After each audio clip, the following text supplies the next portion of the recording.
வணக்கம்.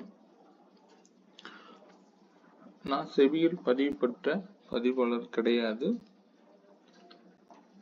இப்ப நான் சொல்லக்கூடிய கருத்துக்கள் நீங்க ஓனா அனலைஸ் பண்ணி ட்ரேட் பண்ண கத்துக்குங்க. இப்ப நான் சொல்ல போறதுல எந்த ஒரு மேக்ஸ் கால்குலேஷனை பத்தியோ அல்லது இண்டிகேட்டர்ஸ், ஓப்பன் இன்ட்ரெஸ்ட், வால்யூம் எதுவுமே ட்ரெண்ட் லைன் எதுவுமே தேவையில்லைங்க. சாதாரண முறையில் மார்க்கெட் ஓப்பன் ஆன 5 மினிட்ஸ்லயே அதனுடைய ட்ரெண்ட் என்ன அப்படிங்கிறத சிம்பிளா பார்க்கறதுக்கு உண்டான மெத்தட் மட்டும்தான் நான் இன்னைக்கு சொல்ல போறேன். இந்த மாதிரி சின்ன சின்ன மெத்தடுகள்ல நீங்க ஆப்ஷன் ட்ரேடிங்க சிம்பிளா பார்க்கணும் அப்படிங்கிற ஒரு முறையை மட்டும்தான் நான் சொல்லித்தரேன்.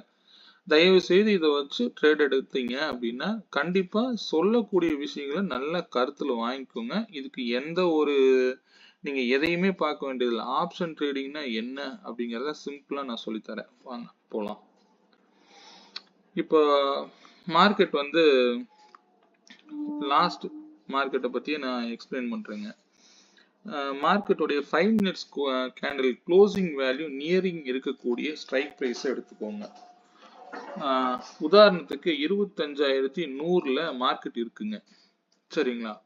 அதுக்கு முன்னாடி சின்ன வேலை மட்டும் நீங்க செய்யணும். இந்த செகண்ட் கேண்டிலுடைய ஹை அண்ட் லோவை இண்டெக்ஸ்ல மார்க் பண்ணிக்கோங்க. உதாரணத்துக்கு 25,097ன்னு இருக்குங்க. 25,097 இதை மட்டும் மார்க் பண்ணிக்கோங்க. அதே போல அதனுடைய லோவையும் மார்க் பண்ணிக்கிறீங்க. 25,077.75.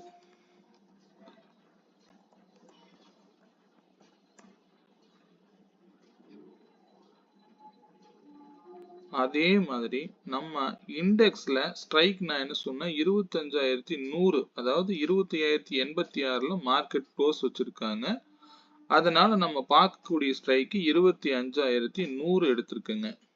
25,100 காலுடைய க்ளோசிங் பிரைஸ் பார்த்துக்கோங்க. இதெல்லாம் நான் சொல்றேன், நல்லா நோட் பண்ணிக்கோங்க. க்ளோசிங் பிரைஸுக்கு நியரிங்கா இருக்கக்கூடிய ஸ்ட்ரைக் பிரைஸ் தான் சூஸ் பண்ணணும். அது எப்பவுமே பழக்கமா வச்சுக்கோங்க. 25,100 காலை எடுத்தா புட்டு 25,100 எடுக்கணுங்கிற அவசியம் கிடையவே கிடையாதுங்க. இதுக்கு க்ளோசிங் பிரைஸுக்கு நியரா இருக்கக்கூடிய ஸ்ட்ரைக் பிரைஸ், அது எந்த ஸ்ட்ரைக் பிரைஸ் இருக்கோ அதை தான் நீங்க சூஸ் பண்ணீங்கன்னா ஆப்ஷன் ட்ரேடிங் இது அழகான சில விஷயங்களை சொல்லித்தரும். இதுக்கு எதுவுமே தேவையில்லைங்க, சொல்றேன் பாருங்க. 25,000 புட்டு எடுத்து 25,100ன்னா 25,150 புட்டு எடுத்திருக்குங்க. நீங்க இதெல்லாம் வேல்யூஸ்ல போய் செக் பண்ணிக்கோங்க. ஏன்னா இதெல்லாம் நான் ஷோ பண்ணி காமிச்சிட்டு இருந்தா டைம் போயிட்டே இருக்குங்க. பார்த்துக்கோங்க. நியரிங்கா இருக்கக்கூடிய ஸ்ட்ரைக் பிரைஸ் 25,100 அண்ட் 25,150 புட்டு. இதே போல மெயின் இண்டெக்ஸ்ல நான் அங்க என்ன சொன்னோம் அதே செகண்ட் கேண்டில் நோட் பண்ணிக்கோங்க. இதனுடைய ஹை அண்ட் லோ மட்டும் நோட் பண்றீங்க, அவ்வளவுதான். காலுக்கு 138.60.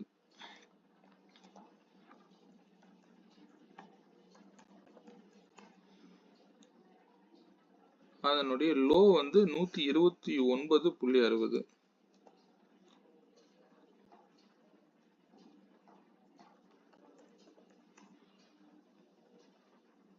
அதே போல புட்டுக்கு செகண்ட் கேண்டில் ஹை 149.60.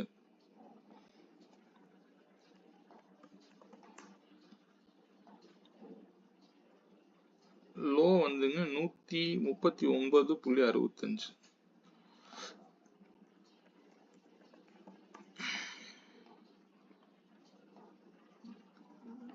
இப்ப என்னன்னு தெரியுதுங்களா மார்க்கெட் என்ன நடந்திருக்கு அப்படின்னு? அதாவது மார்க்கெட்டை நிர்ணயிக்கக்கூடிய முக்கியமான ஒரு விஷயம் என்னன்னு கேட்டீங்கன்னா, இரண்டாவது கேண்டில் 5 மினிட்ஸ் கேண்டில், இரண்டாவது கேண்டில் தான் மார்க்கெட்டை டிசைடிங் கேண்டில்னு சொல்லுவாங்க. இதுக்கு எந்த கால்குலேஷனுமே நான் சொல்ற டெய்லி நான் கொடுக்கக்கூடிய வேல்யூஸ் நீங்க எத்தனையோ பார்க்கலாம், பட் ஓகே. ஆனா இந்த கேண்டில் எந்த சைடு பிரேக் அவுட் கொடுக்குதோ அந்த சைடு தான் மார்க்கெட் இருக்குங்க. இது சிம்பிளா தெரிஞ்சுக்கோங்க. இதுக்கு எந்த ஒரு இண்டிகேட்டரோ வால்யூமோ எதுவுமே தேவையில்லைங்க. இதை நீங்க பேக் டெஸ்ட் எடுத்து பாருங்க. ஒரு நாள்ல நடக்கா இல்ல எல்லா நாளும் இதுதான் நடக்குது. இதே போல ஹையில நீங்க என்ட்ரி எடுத்தீங்க அப்படின்னா அதனுடைய லோ தான் ஸ்டாப் லாஸ்ங்க. வெறும் 10 பாயிண்ட் தான் இருக்குங்க.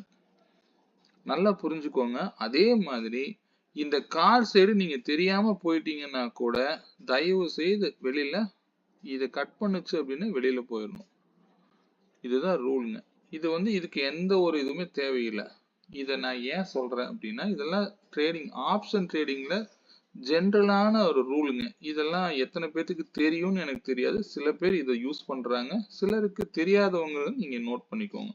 ஏன்னா இதை வச்சு ட்ரேட் பண்ணணும்னு நான் சொல்ல வரல. நீங்க முடிவு பண்ணக்கூடிய இடம் இங்கேயே நம்ம இந்த ட்ரெண்ட் என்னங்கிறத அனலைஸ் பண்ணிடலாம். இங்க எந்த டே வேணாலும் எடுத்து பாருங்க. ஹை அண்ட் லோ மார்க் பண்ணிட்டு அந்த ஹையில இருந்து ஒரு லோவை கட் ஆச்சுன்னா நீங்க ஆட்டோமேட்டிக்கா ட்ரேட் பண்ணலாம். அந்த லோவை திருப்பி பிரேக் அவுட் கொடுத்தா மட்டும்தான். அதே மாதிரி இந்த ட்ரெண்ட் இப்படியே இருந்துட்டு அப்படியே இருந்துடக்கூடாதுங்க. இந்த ட்ரெண்ட் சேஞ்ச் ஆகணும் அப்படின்னா இந்த ஹையை தாண்டி பிரேக் அவுட் கொடுத்து ஸ்ட்ராங்கா நின்னாங்கன்னா மட்டும்தான் மார்க்கெட்டே வந்து ட்ரெண்ட் சேஞ்ச் ஆகுதுன்னு அர்த்தங்க. அன்னைத்த டேல நல்லா புரிஞ்சுக்கோங்க. இந்த ரெண்டும் அட் அ டைம்ல நடக்கும். இதே போல மார்க்கெட்டு சைட்வேஸா இருக்குது அப்படின்னா ரெண்டு கேண்டிலோடைய லோவையும் கட் ஆயிருக்குங்க. அந்த டைம்ல மார்க்கெட்ல எங்க இருந்தீங்கனாலும் உடனடியா வெளியில வந்துடலாம். வேடிக்கை பாருங்க. எப்போ ஒரு செகண்ட் கேண்டில் லோவை கட் பண்ணி மேல வைக்கிறாங்களோ அப்பதான் நீங்க ட்ரேட் பத்தியே யோசிக்கணும். ஏன்னா அன்னைத்த டே ஃபுல்லா செல்லர்ஸ் உள்ள இருக்காங்க. மார்க்கெட்டு பேரேஜ்ல இருக்குன்னு அர்த்தங்க. அதாவது வந்து ஈக்குவல். இப்ப 25,100 காலர்ஸும் சரி புட்டும் சரி ரெண்டு பேரும் ஈக்குவலா இருக்கும்போது மார்க்கெட் எந்த பக்கமும் நகராதுங்க. இதனுடைய இண்டிகேஷன் செகண்ட் கேண்டில் லோவை கட் பண்ணுச்சுன்னா மார்க்கெட்டு சைட்வேஸ்ல இருக்கு அப்படின்னு அர்த்தம். தயவு செய்து அந்த மாதிரி மார்க்கெட்டை நான் அதையும் விஷுவல் பண்ணலாம். பட் நான் காமிக்கிறேன் உங்களுக்கு. இதெல்லாம் நான் ஏன் சொல்றேன் அப்படின்னா நீங்க ஃப்ரீயா இருக்கும் பொழுது சார்ட்டை ஒவ்வொரு நாளும் ஆய்வு பண்ணுங்க. அதுவே உங்களுக்கு நிறைய சொல்லி தரும். இது ஏன் நான் சொல்றேன், இதெல்லாம் நடந்திருக்கா அப்படிங்கிறத நீங்க அனலைஸ் பண்ணுங்க. ஓனா அனலைஸ் பண்ணாலே போதுங்க. இப்ப நான் ஒரு உதாரணத்துக்கு நான் சொல்றேன். இந்த கேண்டிலோடைய இதெல்லாம் வந்து ஆப்ஷன் ட்ரேடிங்கோட சீக்ரெட்டுங்க. இதை நான் ஒரு சின்ன சின்ன உதாரணம் மட்டும் சொல்றேன். இது எப்படி எல்லாம் வேலை செஞ்சுக்குங்கன்னு காமிக்கிறேன். பாக்குறீங்களா? மந்தோடைய பிகினிங், இந்த மந்தோடைய பிகினிங் செகண்ட் கேண்டில் எடுத்துக்கோங்க. ஃபர்ஸ்ட் டே வந்து இது July 1, July second first candle second candle எடுத்துக்கிட்டேன்.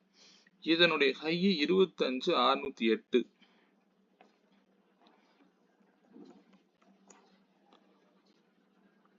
அதே மாதிரி இந்த செகண்ட் கேண்டிலோடைய லோ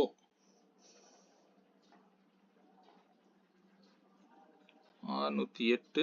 செகண்ட் கேண்டிலோடைய லோ 25,378.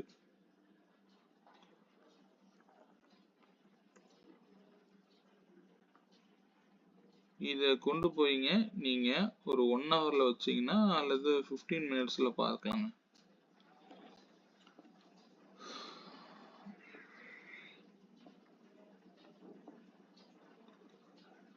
நல்லா பாருங்க. மார்க்கெட்டு 2ஆம் தேதியில மார்க்கெட்டு இருந்த இடத்துல இருந்து செகண்ட் டே உடைய ஹைய பிரேக் அவுட் கொடுக்கவே இல்லை. நல்லா பாருங்க. எந்த ஒரு இதுலயுமே வந்து பிரேக் அவுட்டே கொடுக்க கிடையாது. இன்னும் உங்களுக்கு இதுல சின்னதா தெரிஞ்சா நான் ஒரு 1 ஹவர்ல வச்சு காமிக்கிறேன். நல்லா பாருங்க. தெரியுதுங்களா? இந்த செகண்ட் கேண்டில் தியரி இதை நீங்க எங்க வேணாலும் நோட் பண்ணி வச்சுக்கோங்க. இதுக்கு எந்த இண்டிகேட்டர்ஸும் தேவையே கிடையாதுங்க. சும்மா நீங்கம்மா இதெல்லாம் வந்து ஏன் சொல்றேன் அப்படின்னா மார்க்கெட்டை பத்தி நீங்க ஃப்ரீயா இருக்கும் பொழுது இதெல்லாம் ஆய்வு பண்ணுங்க. எவ்வளவு பவர்ஃபுல் அப்படிங்கிறது செகண்ட் கேண்டிலுடைய பவரை தான் நான் இப்ப காமிச்சிருக்கேன். சரிங்களா? இதுவே லாஸ்ட் மந்த் எடுத்து பார்க்கலாம். லாஸ்ட் மந்த் என்ன நடந்திருக்குன்னு.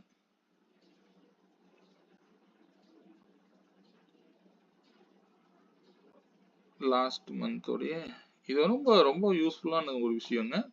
இதை எத்தனை பேர் பார்த்துருக்கீங்க, நிறைய பேர்த்துக்கு தெரியும் தெரியாது அப்படிங்கிறது எனக்கு தெரியாது. எனக்கு தெரிந்த சில தகவல்களை நான் உங்களுக்கு பகிரணும்னு நினைச்சேன். அதனாலதான் இந்த வீடியோ பதிவுங்க. இது வந்து ஜூன் 1 ஜூன் 2 உடைய ஹை அண்ட் லோ 25,845 25 24,845 24,502.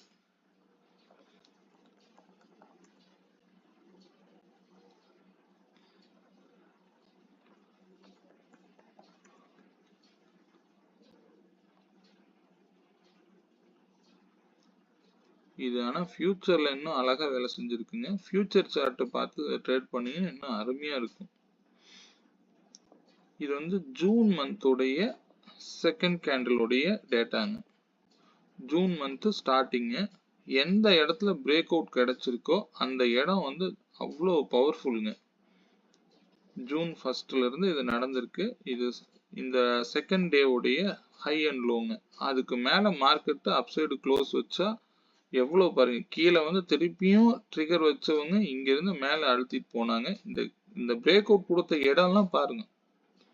ஏன் நான் சொல்றேன் அப்படின்னு, செகண்ட் கேண்டில் அப்படிங்கிறது இம்பார்ட்டன்ட். இதெல்லாம் நீங்க மேனுவலா வந்து ஆய்வு பண்ணி பார்த்துட்டு நீங்க ட்ரேட் பண்ணுங்க. நான் வந்து நான் சொல்றேன் அப்படின்னா நீங்க இன்னும் ஃபியூச்சர்ல வேணா ஒரு லாஸ்ட் மந்த்துக்கு கூட பார்த்துக்கலாங்க. ஃபியூச்சர் சார்ட்டுங்க இது, நிஃப்டி ஃபியூச்சர் சார்ட்டு. இது வந்து ஓகே, இது ஜூன் 2, இது ஃபர்ஸ்ட் டே, இது செகண்ட் டே. செகண்ட் டேவோட லோ வந்து 24,765.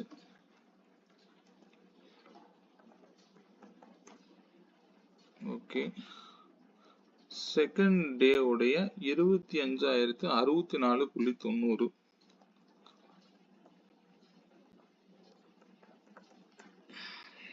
நான் வந்து ஒரு 1 மந்த் கேண்டில் நான் உங்களுக்கு காமிச்சிட்டு இருக்கிறேன். இது ஏன் வந்து செகண்ட் கேண்டில் பவர்ஃபுல் அப்படிங்கறத.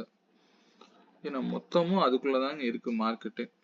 நீங்க எவ்வளவு தூரம் ட்ரேட் பண்ணாலும் சரி, இது எத்தனை பேர் வாட்ச் பண்ணிருப்பீங்கன்னு எனக்கு தெரியாது. பட் டோட்டல் மார்க்கெட் அங்கதான் டிசைட் ஆகுதுங்க. எங்க இருந்து செகண்ட் கேண்டில் ஜூன்ல ஸ்டார்ட் ஆச்சுங்க. இது ஃபர்ஸ்ட் செகண்ட் டேவோட ஹை அண்ட் லோ. இங்க இருந்து பிரேக் அவுட் கொடுத்தாங்கன்னா மட்டும்தான் மார்க்கெட் அப்சைடோ அல்லது ஃபர்தர் அப்சைடு போகும்போதும் இங்கதான் வந்துட்டு போகிறாங்க. ஸோ இதுதாங்க மார்க்கெட்டு. ஏன் second candle high and low important சொல்றேன் அப்படிங்கிறத நீங்க ஃப்ரீயா இருக்கும்போது இதை பத்தின ஆய்வு பண்ணுங்க. நான் சொல்றேன் அப்படிங்கறதெல்லாம் நீங்க நோட் பண்ணவே பண்ணாதீங்க. உங்களுக்குள்ள டெய்லி மார்க்கெட்டை தயவு செய்து இந்த சார்ட் ஆர்என்டி பண்ணீங்கனாலே இந்த மாதிரி சில பயனுள்ள தகவல்ல உங்களுக்கு நீங்களே கண்டுபிடிக்க முடியுங்க. இதுல இன்னும் நிறைய இருக்கு. நான் ஒன் ஆஃப் த தியரி மட்டும்தான் நான் உங்களுக்கு சொல்லியிருக்கிறேன். வரும் நாட்கள்ல இன்னும் நான் சில பதிவுகளை போடுறேங்க. இதெல்லாம் ஒரு ஜிகே பார்த்துக்கலாங்க. ஓகேங்க, மீண்டும் ஒரு நல்ல பதிவுடன் சந்திப்போம். ஏன் நான் செகண்ட் கேண்டிலுடைய பதிவுக்காக மட்டும்தான் இந்த வீடியோ பதிவுங்க. பார்த்துக்கோங்க. இதுல எந்த இண்டிகேட்டர்ஸோ வால்யூமோ நீங்க எதுவுமே தேவைப்படாதுங்க. மார்க்கெட்டை செகண்ட் கேண்டில் எந்த இடத்துல பிரேக் அவுட் கொடுக்குதோ நீங்க எத்தனை நாள் சார்ட் வேணாலும் எடுத்து பார்த்து நீங்களே வந்து ஏதாவது இருந்தா நீங்க கமெண்ட் பண்ணுங்க. அது வந்து ரொம்ப இம்பார்ட்டன்டான ஒண்ணு. தாராளமா இது புரிதலுக்காக மட்டும்தான். பார்த்துக்குங்க. தேங்க்யூ. வணக்கம் நண்பர்களே. மீண்டும் நல்ல பதிவுடன் நாளை சந்திப்போம்.